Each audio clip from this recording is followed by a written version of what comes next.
When talking about linebacker play, one of the first things that the linebackers have to be thinking about on every play is, where is their responsibility lie? And what we call this is, the first thing they have is gap responsibilities. Now that doesn't mean that on every play they have to bust up in their gaps, but they have to be concerned about what's coming through that gap first, then they have to help out on the play second.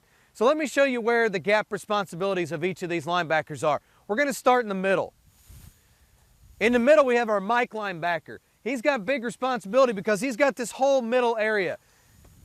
Up in here we call this the A gap. The A gap is on both sides of the center.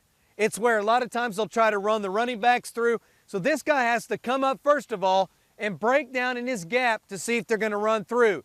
Now obviously then if he picks up that it's a passing play, then he's going to have to backpedal and he's going to have to cover this middle area as a cover man. On the outside here, the strong side backer has what we call the C gap.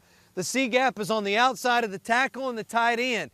So what he has to do is first make a decision to come up, make sure nobody's coming through his gap, then he reacts. And the last gap on this side is the will linebacker, and he's also got C gap responsibilities and anything coming off the tackle. So as a linebacker, your first thing is you have to know, is anybody coming through my gap? Secondly, then you react to what's going on in the play.